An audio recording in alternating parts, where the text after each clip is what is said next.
Good afternoon, everybody. Please grab a seat. My name is Tim Tang. I'm with Hughes. And we are very pleased, and I'm very excited actually about this panel discussion. This is my dream team panel, to be honest with you. The expertise that we have here, and my goal in the next hour is to get all the stuff in their heads available and make it available to you.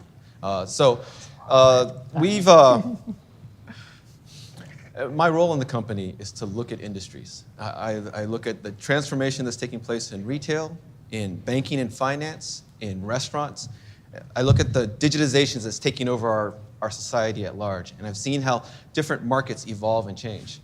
What that does is it creates a lot of opportunity, it creates a lot of confusion, chaos, and a lot of challenges in terms of being able to sift through all the new technologies and the new opportunities that are available to you. So my hope is to take to leverage the expertise of my panel here. What makes these guys so exciting is they represent a lot of different types of restaurants, from the casual dining to the quick service to even buffet. And they also represent different approaches in terms of the technology solutions that they've deployed and they've worked on too as well. And I'm going to invite them to share a little bit about those projects too as well.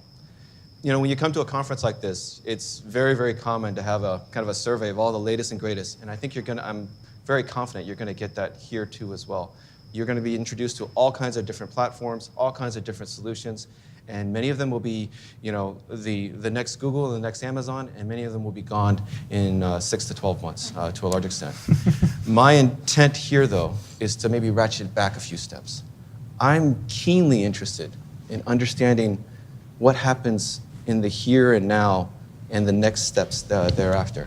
So we're not going to be talking about drones delivering pizzas to your doorstep, but we are going to be talking about how do we deal with the fact that so many of our restaurants are sitting on 5-year-old, 10-year-old, 20-year-old point-of-sale systems, and yet we have a business need now to provide mobile ordering and be able to provide that next-generation customer experience for our consumers too as well.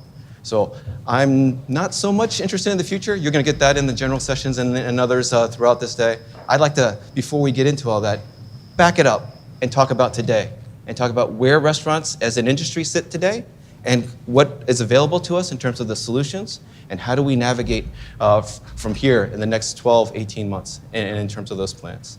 So without any further ado, I want to introduce you to my panel. I'm going to ask them to introduce themselves, if they would, to share about themselves, their role in the company, and so that you remember them, how they got started in this business altogether.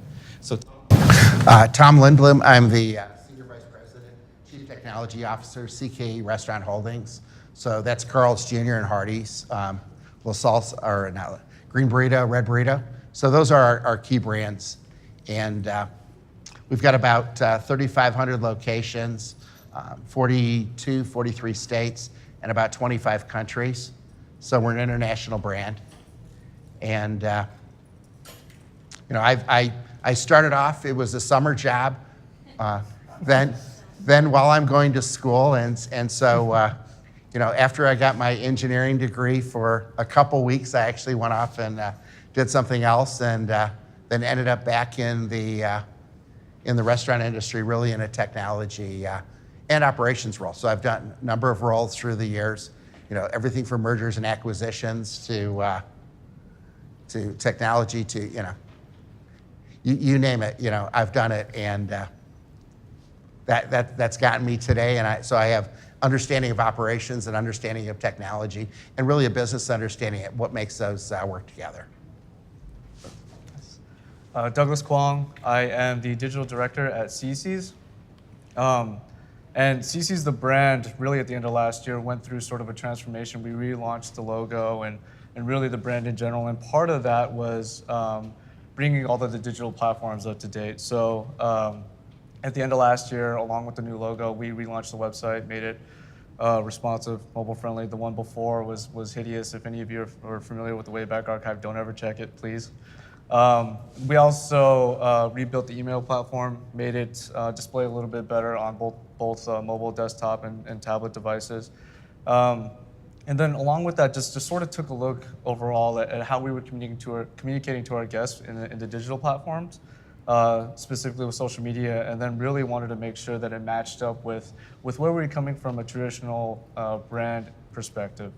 Before this, I was working in e-commerce at Hilton Worldwide, and then before that, Choice Hotels International. And Choice Hotels is a hotel umbrella over like Comfort Inn, Sleep Inn, Quality Inn, all those brands. And the funny thing is growing up, my parents actually had a Chinese food restaurant. So I remember when I wouldn't do stuff at the restaurant, I would get grounded and I couldn't go to basketball practice. And I remember like going off to school and telling myself I'm never getting back into the food industry.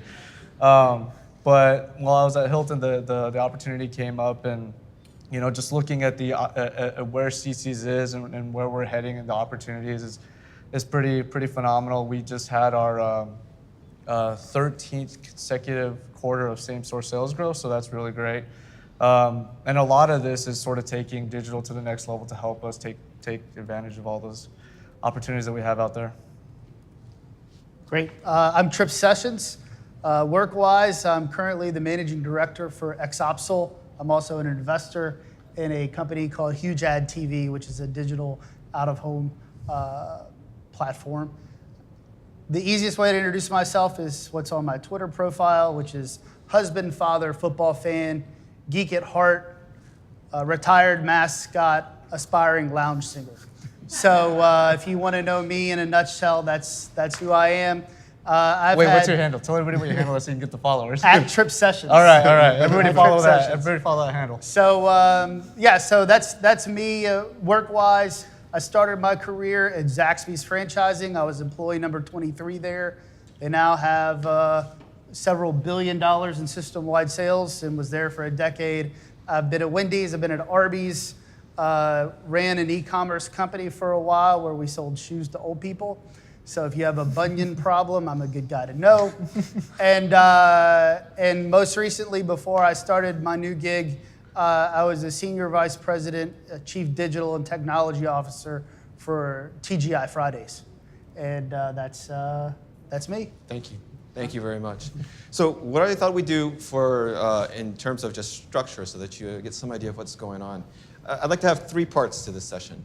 For the first part, we're going to talk about the business challenges facing the restaurant industry. Understanding and defining the problem is the first part of solving anything. The second part of this is we're going to talk about then how technology has evolved in the restaurant industry and what pieces have the most promise to make the most business impact. And then the third is looking at the operational and the execution. It's great to have a problem and it's great to have solutions, but so much of the difficulty is how do you apply these solutions to the problem. And so we're going to be talking about looking at the operational best practices and some of the challenges of taking these kinds of technologies and applying it to the challenges in the industry. So with respect to these 3 parts, I'm going to kind of open it up. We're going to have a conversation, but I'm also going to invite you to as well. If you have any questions, you're going to have the opportunity at each one of these to present them. So we have a floating mic that'll allow you to ask, and if there are 1 or 2 questions at each of them, and then at the end we'll also have just a kind of a general open dialogue for any other remaining questions that might be burning on your minds. But if we could go ahead and start with perhaps the first problems. We look at the restaurant industry today, and it has evolved dramatically.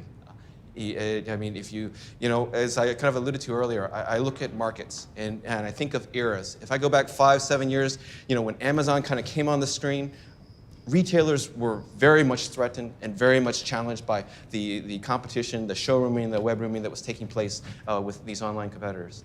In the restaurant industry, not so much interest in digital. I think the bigger challenges there, we're looking at healthcare and looking at the rising costs of employees to a large extent. So we didn't see a whole lot of adoption 5, 7 years ago. Now I fast forward to the past couple of years, and it seems like every restaurant now has a mobile app and is looking at mobile ordering and is looking at some kind of adoptions.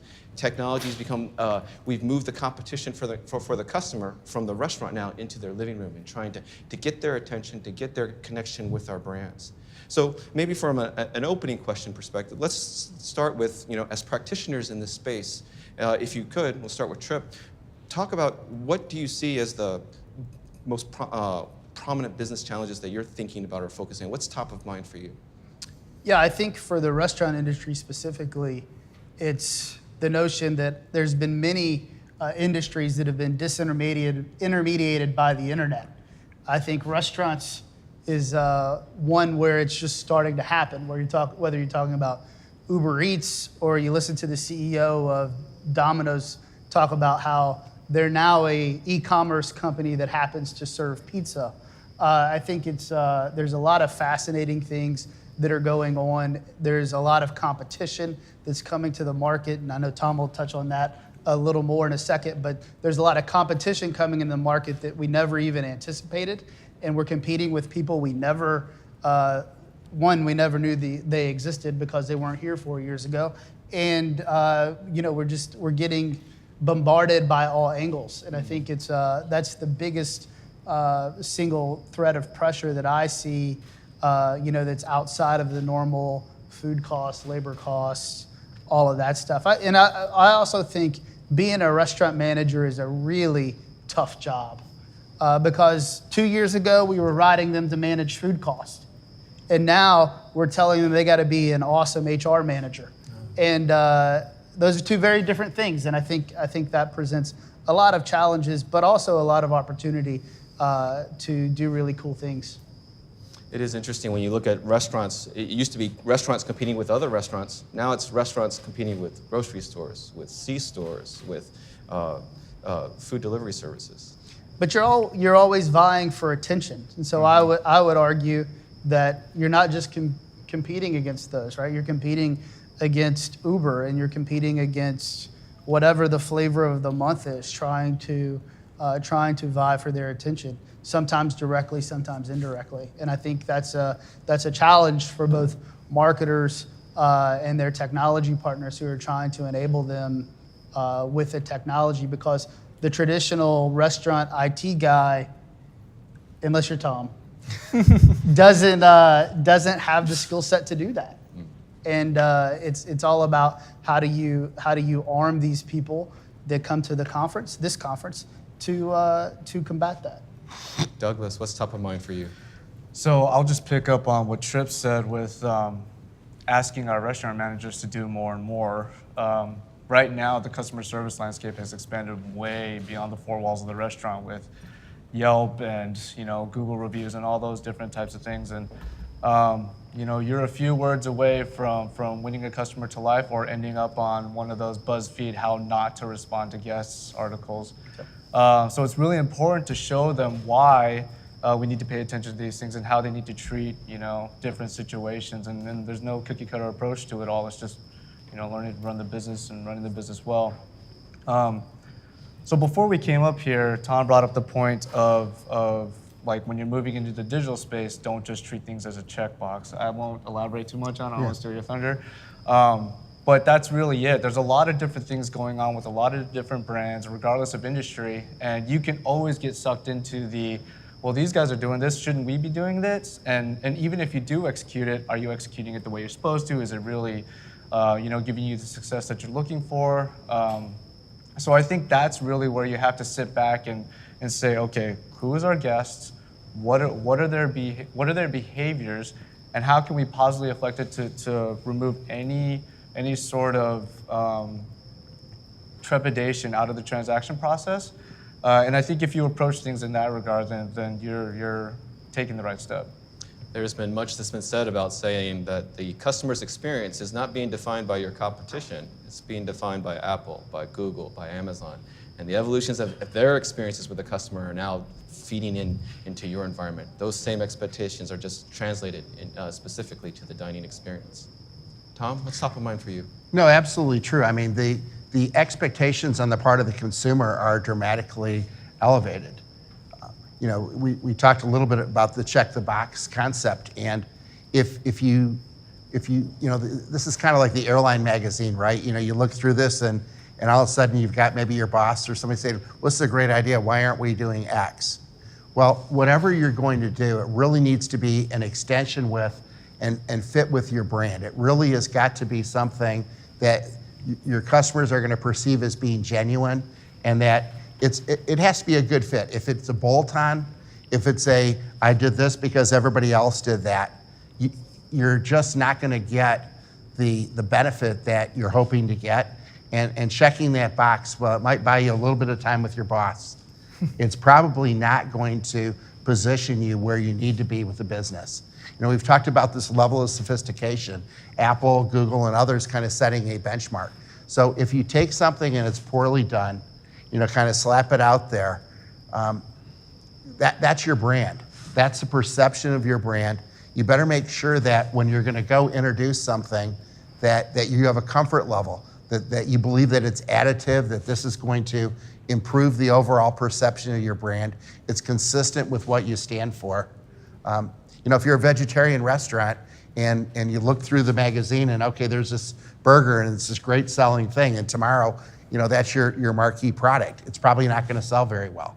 The same thing is true here. If it doesn't, not to say that you're not gonna reposition over time, because we all need to do that. We've gotta be receptive to where our customers are, where they're going to, and new customers. But all those things have to tie back to what are you today, how are you perceived by your customer, and everything that you do should enhance that and move you along that path to kind of where you want to get. Can I add one Sure, more please. hurdle? I really think the franchising business model is a huge hurdle. Yes. Especially when you're talking about delivering, high quality digital experiences. Those aren't cheap, and having to sell 5 people to make the investment is hard enough. Having to sell 500 people or Yes, 5,000 absolutely. people about the need to make that investment is even more challenging. And so I think there's been this shift now to everybody wants to be a franchisor and have 1, 5, 10% company stores. And I think that's it's really going to be limiting for just as a business, obviously, or a lot of times we don't talk about business models being an inhibitor to technology, but this is one case where I think it really is going to be, and good technologists are going to have to become good salesmen to be able to get over that hump, or they're going to get their lunch eaten. The National Labor Relations Board's recent decision on the joint employment has really changed the liabilities environment too as well. And on top of the joint employment, we have nutrition labeling regulations. We have rising minimum wage.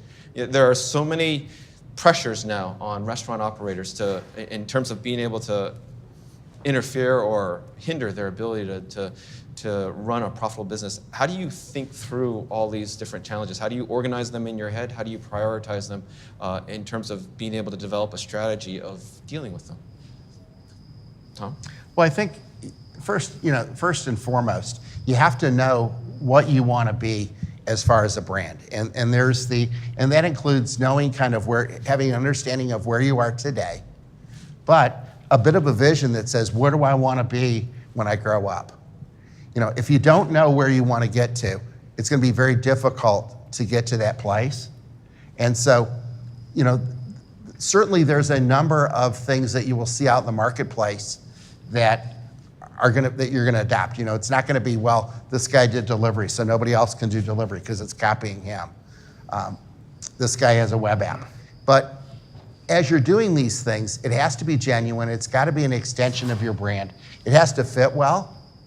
And you've really got to execute on those types of things. If you don't, then the credibility's lost. And the next thing that you do, or the next thing that comes out, people are going to be skeptical, because if you wave your hands and you say, here, I've got this great new thing, coming soon. And we've all seen this, and then it's a huge disappointment. Well, not only did you not get a bump from that, but you've educated a big part of your potential customer base. No, write those guys off, because they said this was the next big thing, and it wasn't. So make sure that you're methodical, make sure that you know where you want to get to, and that you've really got a quality offering on whatever it is that you're going to do. Once a customer has a genuine understanding of your identity, then they can have an understanding of what kind of relationship they want to have with you. You guys wanted to add anything else? Yeah, I think this really isn't any different from any other type of resource allocation issue that you may have. I'm sure we're all running into problems where IT is getting pulled in 1,000 different directions from every department in the company that wants to do something.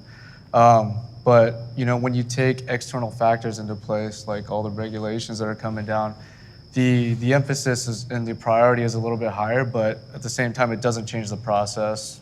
Go through, do a SWOT analysis, see what makes sense for your brand and where you want to be, and if there is some type of external regulation that maybe needs to get a bump up in priority, then you allocate and you plan accordingly. But it's sort of like you almost have to have like a roadmap that's revisited almost monthly, just to make sure, okay, this is where we are, this is where we want to be, these are the steps that we're going to take to get there. And these changes or these decisions that have come down, regulations, might change things here and there, but in order to keep things moving in a positive direction, so you don't have to completely drop everything and pivot and cut your losses, it really starts from beginning planning and understanding where you want to go. For me, I prioritize things fast and cheap, especially when you're trying to start out with to do something different, and because a lot of times it takes a lot of effort to transform the mind of your team on how they want to go. So here's a free idea for you that you should definitely use if you're trying to get your technology team to act faster, and that's pick some technology. I don't care what it is that has an API, a digital technology, and grab all of your team together and say, okay, I want you to look at this information from this vendor, right? Whoever it is, let's use Facebook. Let's use the Foursquare API, and I want you to mash it up with some data set that we have, and I want you to build me a prototype within the next week for how we could utilize that data to make money. And you will be amazed at two things. One, you'll be amazed at the quality of work that your team will put out, and they'll be willing to just knock down all kinds of doors for a $500 gift certificate. And two, no, I'm serious, $500 works magic. And two, the other thing that it'll do is it'll really help you pinpoint where you need to spend time bolstering their knowledge about all things digital, right? Because these guys that have been programming, working with micros for years or NCR for years with no good APIs, and the ones that they say are good really aren't good, and there's tricks and people behind the curtain. When you've got them, that you're going to learn a lot, and so I always opt for fast and cheap because there's so many cool things you can do with data these days to start helping your business make money. It's a pretty nice transition as we start thinking from the business challenges to technology and the opportunity that it presents. We are a couple years now into tabletop technologies. Mobile phones, mobile orderings have become the standards. As you look at technology in the restaurant industry, how do you see it evolving? How do you see it? There's lots of bells and whistles. There's lots of things that are here today and gone tomorrow. How do you see technology evolving in a way that is able to impact the business? So how do we envision it, or how do we see it? How do you see it? Okay. And then we can talk about how you would want it to Two happen. different things. Two different questions. Tripp, you want to start? You were chomping. Yeah, I mean, it is. How do we see it today? I see a lot of people making bad investments, putting technology on their table in the casual service business, right? When they should really be making investments in this and figuring out how to. And that's true for quick serves too, in my opinion. I see people taking, and maybe, right, some of these tabletop guys, they have these models where you don't pay for anything and it's a rev share model, but you're taking critical focus away from your organization to get there when you should be driving the organization towards mobile. And so I think that's it. I think how do I see it is there's a lot of wasted effort for stuff that isn't going to last 3 years. And there's a lot of lack of focus on this or something akin to it that is going to be around in 3 years? It's a nice lead, and Doug, you have been spending a lot of time looking at the mobile strategy for CCs. Can you share a little bit about that? Yeah, so we just launched a mobile loyalty app at the end of last year. And loyalty structure's been pretty good. We actually got really lucky, knock on wood, if there was, okay, knock on wood. We had a really strong launch. Within, I think, 5 weeks, we reached 100,000 downloads, so acquisition wasn't an issue for us. So that's been really good, but now we're getting to the point of going through and diagnosing the data, understanding what it is we can and can't do. And what I see happening is I think there's going to be a lot of testing that's going to be going on, and unfortunately, there's probably going to be, in general in the industry, I think a lot of people checking the box and making some investments that may not pay off for them. So it'll depend on how well brands understand their guests and how well they can pivot once they decide to cut their losses and move on to something else. I think that will be a determining factor on how successful restaurant brands are in the future. I think he brings up a I'm sorry, I was going to interrupt. Did you make your own? Or? No, we went with third party. We used Punch. Shameless plug number one. Yeah. And I think there's a lot of value to being a fast follower. If you're limited on resources and you potentially can't have many different kind of skunkworks type projects underway, being a fast follower can yield huge dividends. Be aware of the market. Be aware of what's working and what's not working. Knowing what's not working can be almost as valuable as anything else, because if nothing else, it will give you a list of things like message to self. Do not do that. If you can learn from other people's mistakes or from other, if you pick up an app and you're from the industry and you look and say, geez, this thing's awful, I'd never use this. Well, if you're from the industry and you'd never use it, probably your customers aren't going to either. And so being a fast follower when somebody actually does find some success in a given area, there's a lot of value there, especially if you're working with a smaller budget and you don't have the opportunity to do many different initiatives and to have those kind of a broad brush efforts across a lot of different areas. But I think our definition of fast has to change then, right? Oh, it does. I mean, right? And this supports sort of another point that I made, but when did Starbucks launch mobile payment? Years ago, right? And they could do it because they built it all. It was pretty smart. They built it all on ACH and setting up their loyalty program, and it was perfect fit for their business from a speed standpoint. And I mean, here we are 6 years later, 7 years later. That's not real fast in terms of other people. And there's people doing it in different ways, but nobody solved it the way they have, as seamlessly as they have. And I think fast is, we just got to reset the mindset of what we think fast is. Well, because we're not fast following anybody as an industry. We're slowly following. And that's generous. Yeah. Maybe we could ask then, with hindsight always being 20/20, what should have happened? What could have been a better way to do it, as opposed to just sitting on the sidelines waiting for others to kind of pave the way, so to speak? What could restaurant operators be doing in the midst? It seems like as I engage with a lot of operators, so much of it is wrestling with their legacy infrastructure. I've got stuff that's 10 years, 20 years old, and I'm watching everybody else play with the new latest and greatest things, and I can't get there. A lot of the cloud applications are essentially unavailable to me because I don't have the ability to take advantage and get these kinds of solutions, these kind of capabilities integrated into my architecture.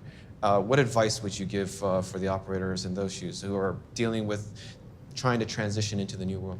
Tim, I think the key that you really said there was it is a changing world. Years ago you went and you had an integrated provider. You went and you shopped with somebody and they gave you everything that you ostensibly needed in your restaurant. And you brought this, everything was proprietary, you brought it in, you used it for You know, it had a 7-year life or so. By about the time you got to year 4 or 5, you were really pretty jealous of the next generation that some of your competitors had. And then poof, you know, you hit the 7-year point, it's paid off. You replaced it, again, the same proprietary stuff, and now you were ahead of your competitors until they upgraded. Well, that, you know, that model's changed. And now, you know, buying things as a service, buying things on a granular basis, that's here today. And you've got to set up your business to be able to do that.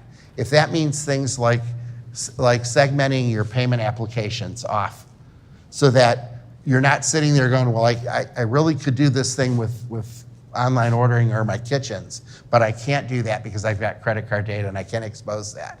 So set yourself up for success. Take that employee, you know, where you've got employee information, credit card data, get those off of the regular part of your network so that now you have the ability to go out there and aggressively chase those things that are available on the internet.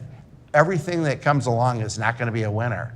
But if you're sitting there trying to use your proprietary software, you can pretty much guarantee that you're not going to win in this space. You're just not.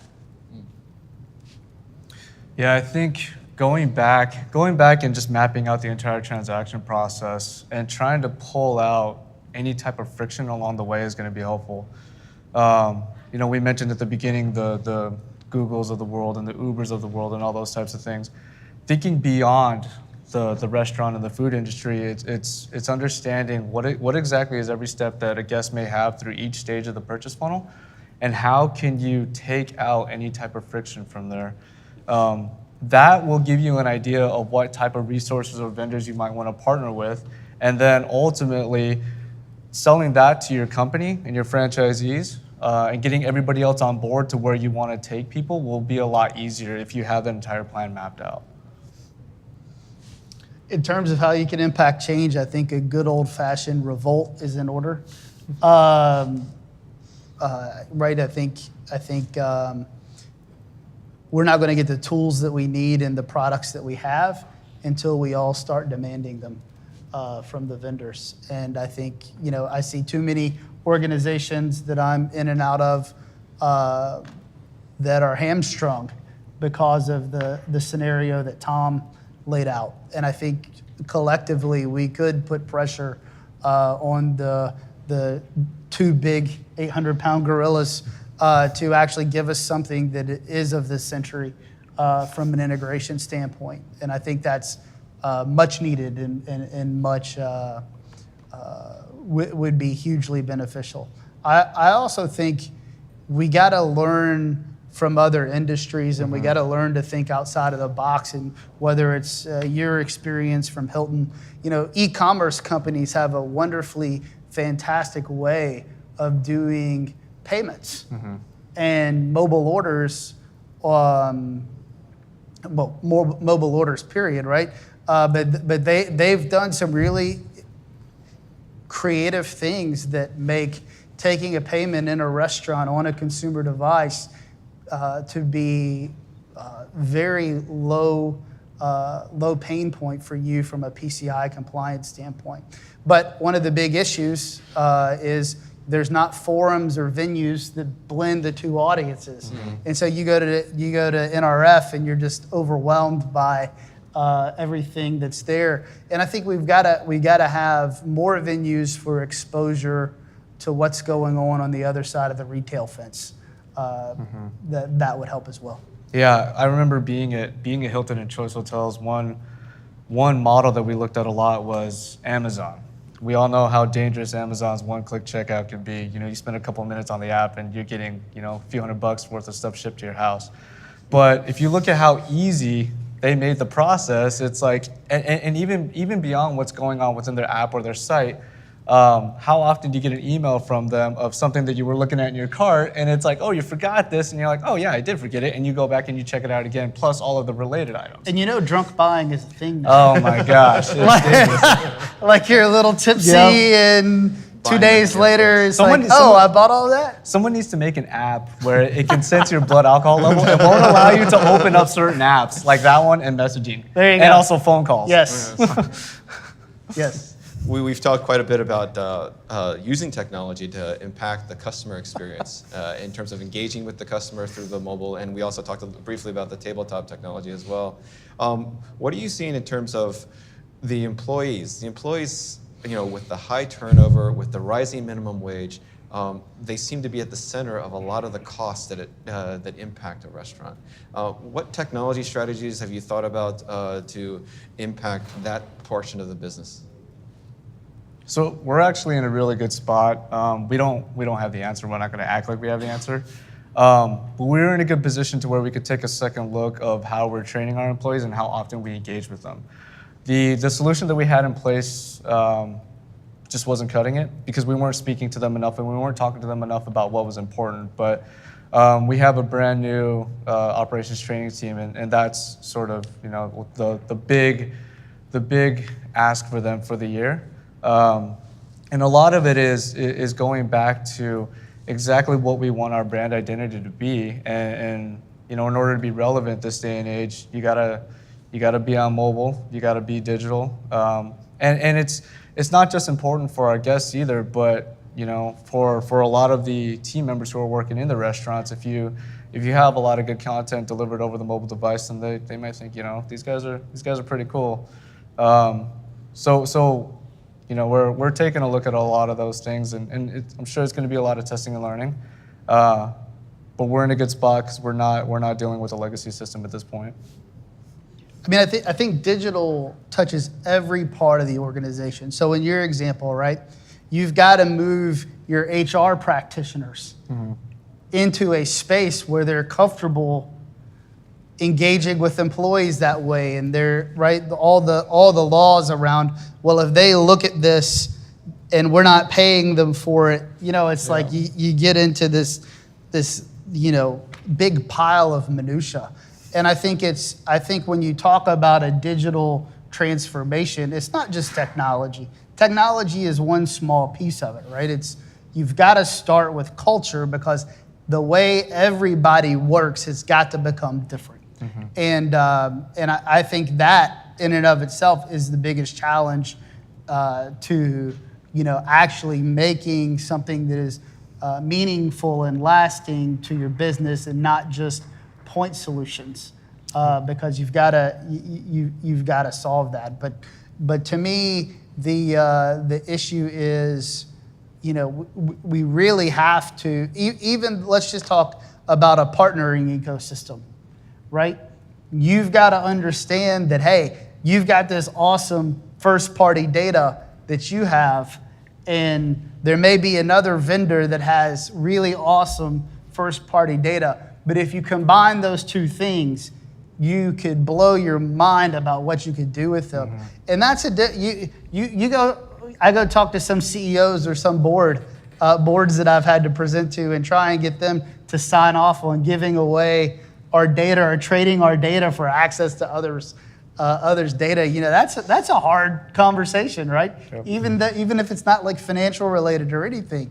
And so it impacts the entire organization, from the board to your employees. And so I'll have my one say anything moment is this, right? This is my boom box. This is what we've got to be driving towards for both operational needs with employees and consumer needs with our guests. But I don't know how you follow up from Tripp there. He really kind of hit that one out of the park. Nailed it. Thank you. From the audience, did you wanted to give you an opportunity to ask any questions on looking at the business challenges, looking at technology? Yeah, how do you guys evaluate startups, and what's your process? And is there any trepidation of fear that they'll be here today, gone tomorrow, out of business with them? Well, I'll take that. With every vendor, there's trepidation because not just on the startup side, it really is the idea or the concept that they have, do you think that it's something worth pursuing? Because for everything that you pursue, there's an opportunity cost. What it really means is there's other things that you're not going to pursue. And what you're going to find is that the largest companies tend not to be the most innovative. So disproportionately, when you're getting ideas that can cut through the clutter, that have the potential, maybe they're not as refined as you'd like them to be, but that have the potential to really be hits, disproportionately, those are either coming from small vendors, sometimes coming from your employees and the technology folks, especially the younger technology folks that are on your team. When we talk about a lot of these initiatives and these programs and projects, I was wondering if you could share what lessons learned have you encountered? What surprises you about how your customers, how your employees have responded to some of these technology programs that you've deployed? I know you've had some interesting programs like with the kiosk in the stores, the ordering, the tabletop tablets. How have you been surprised by technologies, the execution of technology in your restaurants? You know, probably first and foremost, there tends to be sometimes this management view that these are really just going to be aimed towards millennials. And absolutely, that's a key part of our demographic. And if the product doesn't resonate with that group, then it's you struck out. But your customer base is much broader than that. And I've been amazed visiting some of our locations, seeing the 5, 6-year-old kids showing their parents how they're customizing and taking their order, and the 80-something-year-old senior citizen who's proudly entering orders from his friends and customizing products, adding this, taking this, really making kind of a unique product. And so certainly there's your focus, and you have to qualify things really in our space, saying if it doesn't work for millennials, it's really not going to work. But there's a lot of applications well outside of that area, and they can really be compelling.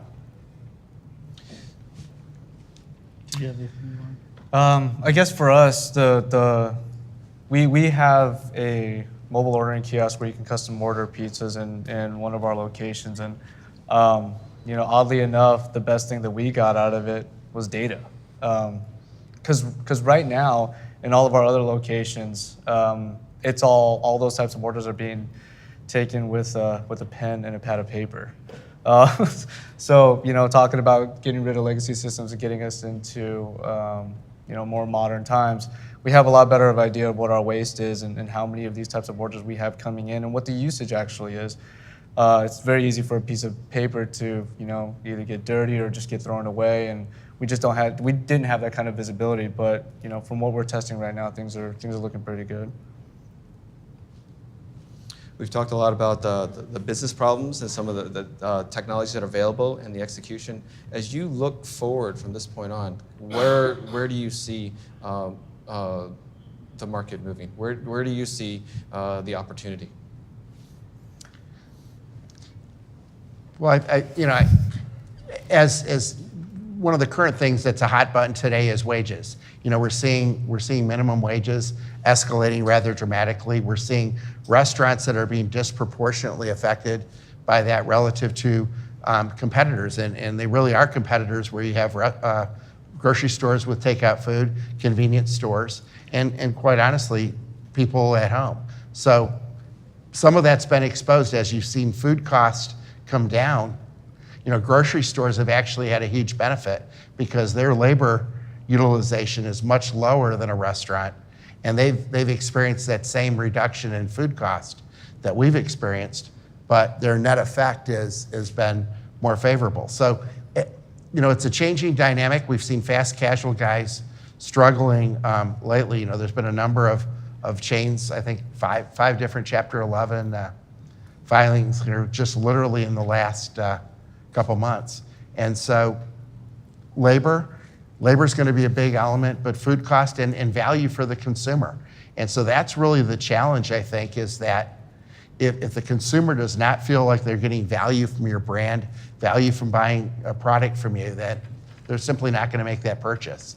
And labor is an element there, food cost is an element there, and then the value that you bring as far as how are you presenting yourselves, whether that's digitally or going into the facility and actually being a customer in person. I think the brands that are going to be successful are the ones that have a really good understanding of their consumers, what their behaviors are, and then also the ones that have a nimble IT team in place. going back to some of the examples that we talked about earlier, before Uber launched, whoever thought that anything like that would be awesome? Because all we really knew was the taxi cabs industry, and that worked okay. And then when Starbucks launched their mobile payments, who thought that was gonna catch on? And it did take a little bit of time, but you had the people who are hardcore fans of Starbucks, and it was sort of their word of mouth that got other brands to listen to consumers. So it's going back and understanding, what is it that my brand wants to be, and how can I remove any issues out of the transaction process. I think those would be the brands who are willing to test and learn, fail fast. Those would be the ones that are successful.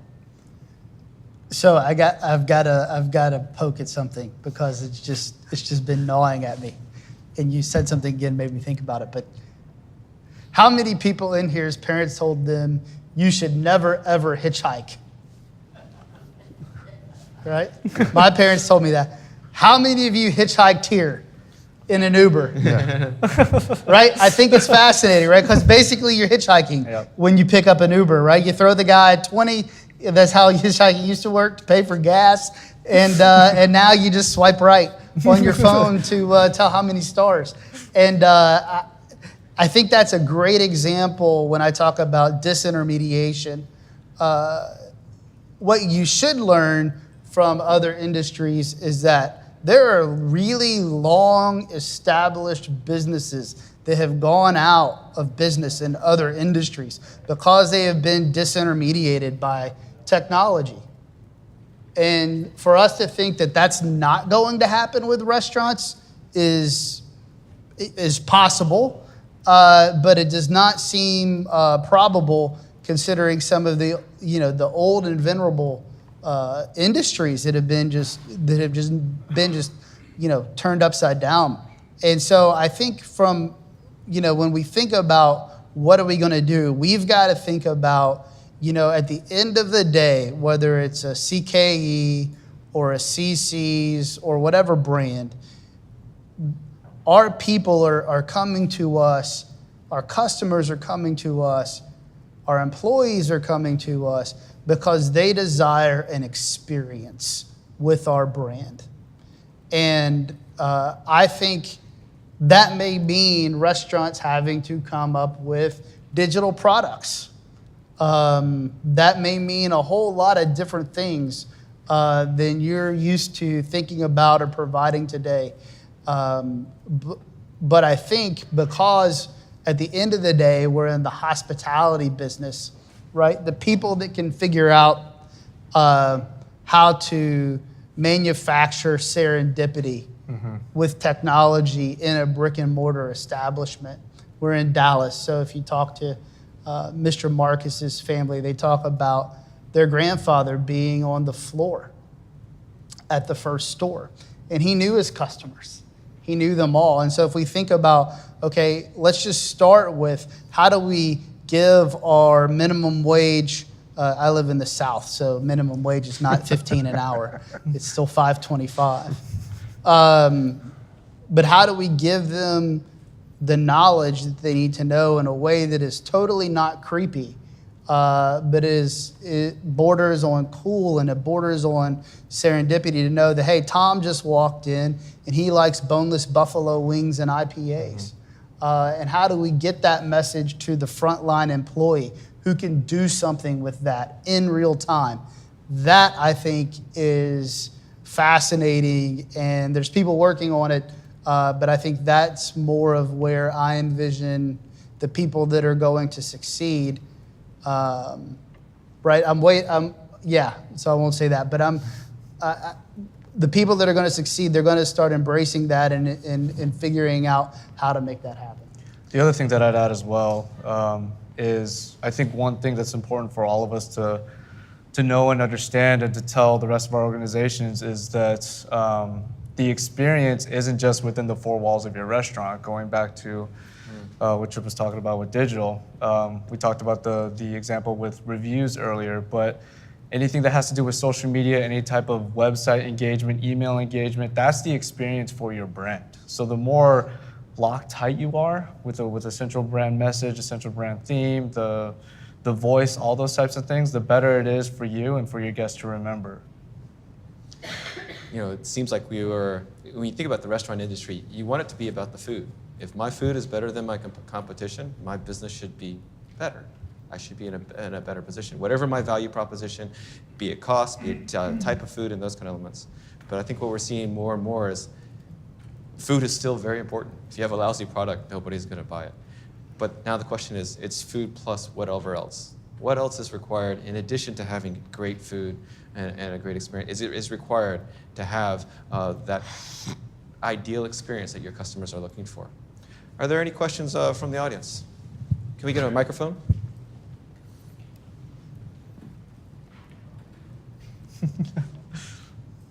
In the beginning of the meeting, you mentioned something about franchisees. You know, I'm being a franchisor, we have to convince five, the IT department, we have to be nimble, we have to be visionaries. We get it. All this stuff has to be there. We get the C-suite on board, we get the board on board, and then we got 500 franchise groups. It'll take 10 years to get them to agree. Sure. By the time the technology's obsolete.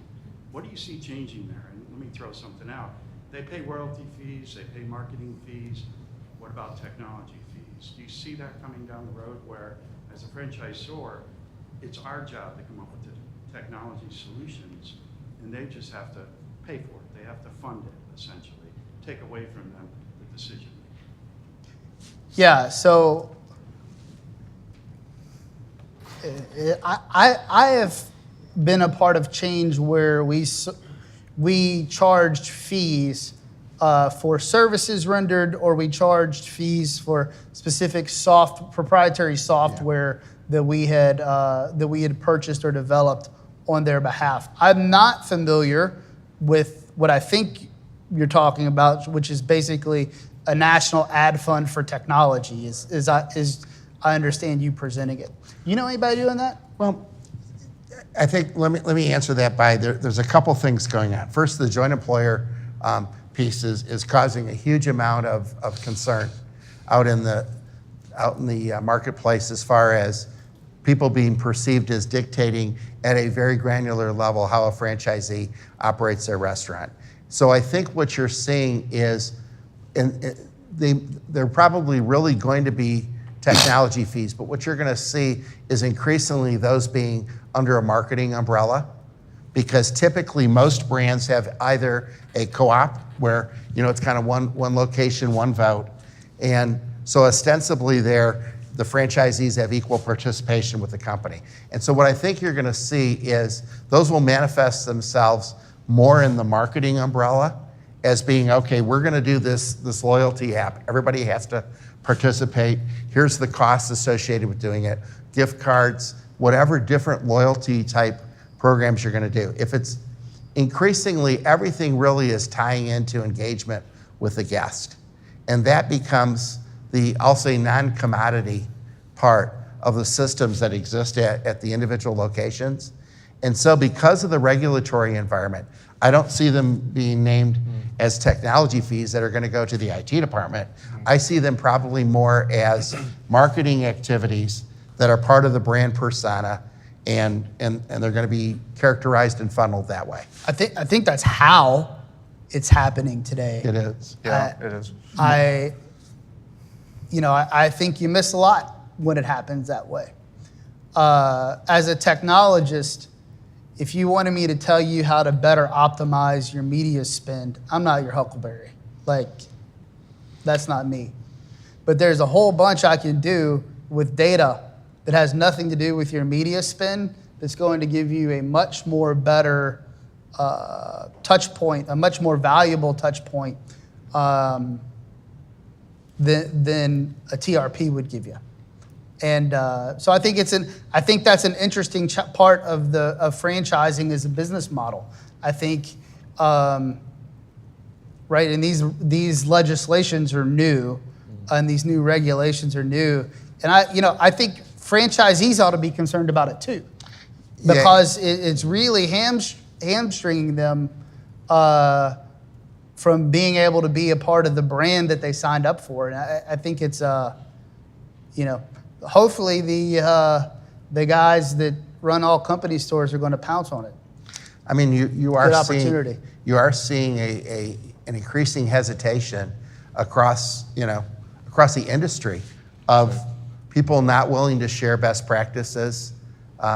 Certainly not willing to turn around and say you must do A, B, and C in this particular fashion because they don't want to be perceived or perceived as essentially exercising undue control. We had a lot more conversation about regulation than I was thinking we would today. Yeah. But it's something that's, I mean, it's something that's out there. It's, joint employer is become this big deal. It's certainly not facilitating and helping the relationship between the franchisees and the franchisor for sure. I find your question very interesting in the sense that when you look at just the business of franchise, that there is this inherent desire that says, you're your own business owner, you're responsible for your business. And yet then you look at when the data breaches take place, oh, it's because the franchisee did whatever they wanted to do to a large extent, and yet that devastates the entire brand. So I'm seeing that from a lot of larger brands now who are sitting on legacy contracts that they can't get out of, the market is going to basically sift them out. Yet at the same, or sift out, basically expire these deals. They're going to be putting in new contracts as soon as they have that opportunity. From younger concepts, I'm seeing far more aggressive positioning as it relates to technology, saying you will do these things because we can't operate as a business without these securities, with these solutions in place. There's parts of the business that you leave to the franchisee to do, but there's parts of it that are absolutely crucial for the brand to have as well. Any other questions? I just have one question to kind of follow up on that on both the franchise or in franchisee. And we're looking at building out our IT operation now.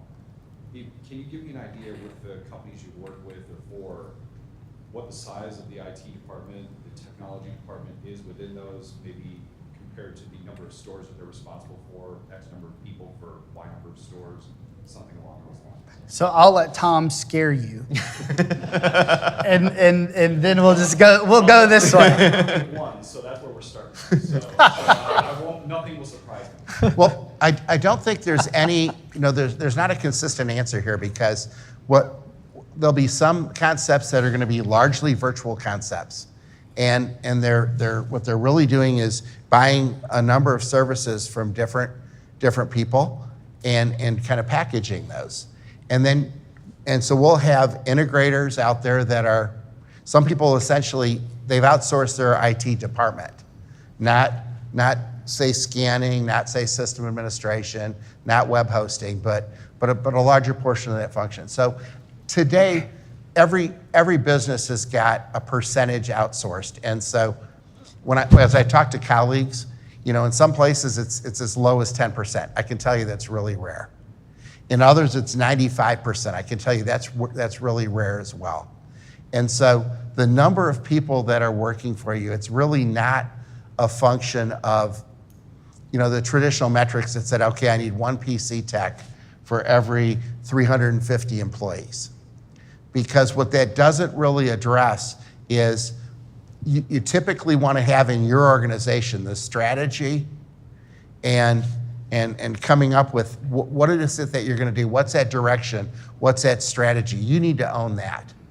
And so it might be that before you can have 10 locations, you need to have 3 or 4 people that are all kind of integral and have different skill sets where you're able to come up with what does that overall model look like.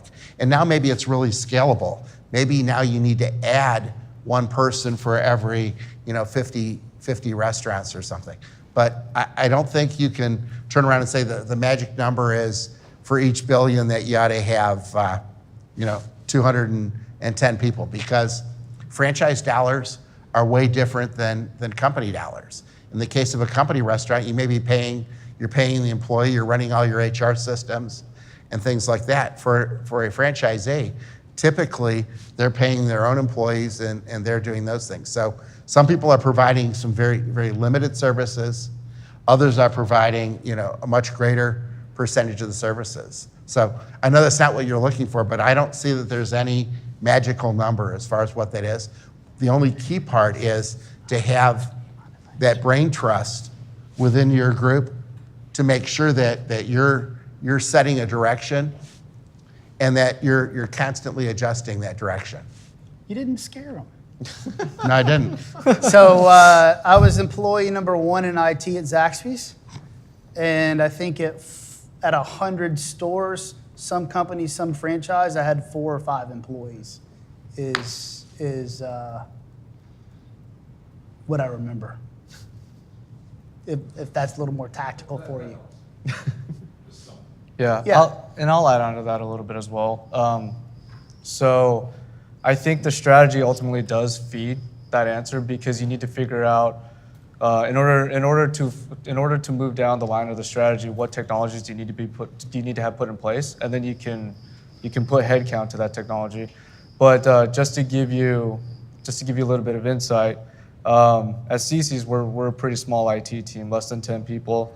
But at Hilton, the e-commerce team was giant, which made complete sense because that was $1 billion e-commerce site. So in essence, the money that we were making online basically funded itself. And to a certain degree, the bigger the IT team got, the more robust and nimble, the more e-commerce dollars we were bringing in. So that's sort of to give you a little bit of insight from my experience.